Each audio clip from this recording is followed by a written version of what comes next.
LeBron Pookie James, the GOAT in the eyes of many, and also the king of the NBA. But would he have the ability to be the king in the 15th century Monarch? A question many of us ask. Now, a brief overview of the Monarch begins with the implementation of a king in their system. Now, to become the king, you'd have to inherit the throne through genetics, but in this situation, Rona gave LeBron access to a time machine, travel back, and just wander into England. Now, looking at LeBron's amazing stature, standing at a glorious 6'9", people would be in awe of his height alone. His freak of nature build would ultimately give him access to the palace of the king, due to many speaking of a giant that had wandered onto their land. The time period we'll put LeBron in would be in the middle of the century, so roughly around the 1450s, because King Henry VI would roughly be 29 years old, and we know anyone under the age of 30 idolizes LeBron. The biggest thing LeBron has against him from achieving the throne would be his lack of genetic association to the throne.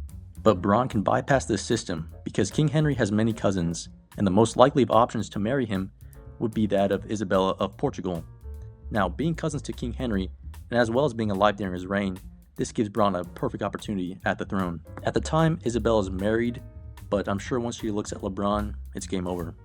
So, once LeBron gets access to the family, he can now start building a reputation with the king. Henry VI, still being young during his reign, would make him a super impressionable person. Knowing how LeBron is with his charm, he would easily be able to sway political ideologies in his way. Now, during this time period, the 100 Years' War was taking place. This was between the French and the English over control for the French crown. This war was effectively lost by King Henry VI. This was primarily due to his lack of ability to lead, as many viewed him as a beta male. Luckily, we have LeBron. If we implement the GOAT, who has one of the largest military presence in following, great leadership skills, and a beautiful beard, he could easily be able to have rallied the troops and take over the French crown. I mean, he's done it once, what makes you think he can't do it again? Through Bron's tactical military knowledge on dunking on the French, he can easily clear their defenses, like in Game 7 of the 2016 finals. Henry VI recognizes Bron's presence within the family, and slowly begins to follow his giant footsteps. At this time, political struggles emerge within the family. For starters, King Henry had inherited the throne when he was about 9 months old. He had battled with mental health issues, as well as lacked the knowledge of knowing how to lead. All these struggles create a power vacuum within the royal family, ultimately leading to a giant hole needed to be filled. This is where the GOAT steps in.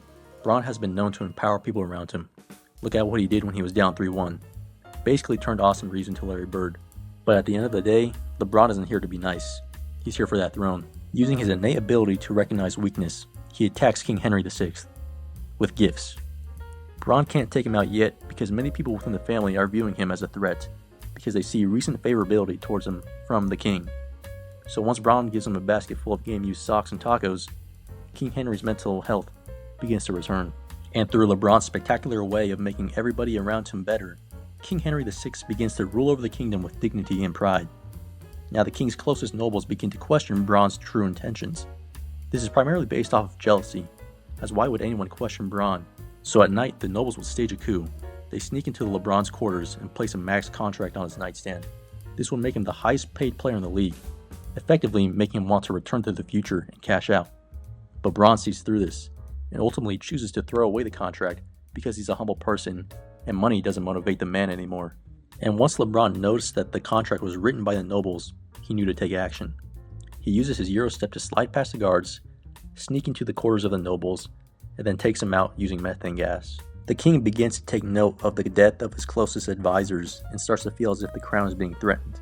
He then turns to the only person who he knows and trusts and appoints Bron as his next right-hand man, thus making LeBron the next person with heir to the throne, as he now has political power and presence, also having married into the family, making him even more powerful.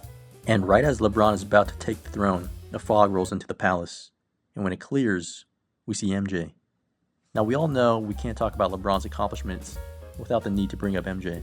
So once MJ arrives, LeBron immediately begins to attack him, bring up how the competition MJ played against wasn't up to the level of an average bench player in the modern NBA. MJ quickly counters with his 6 rings and the flu game. These two duke it out in the palace. The fight continues until MJ spots a casino and immediately resigns the fight. LeBron, having nothing left in his way, simply walks into the king's quarters and coughs on him. Without having an established immune system in the 15th century, that's all it would take. A kiss of death, if you will. King Henry will then proceed to call his family and Bron to his deathbed. and turns the throne over to LeBron, taking his rightful throne. Now, many think this is a hypothetical situation, but I can assure you all these events would play out, and Bron would be the king of the 15th century monarch of England. Please like and subscribe. Thanks for watching, and I'll catch you guys later.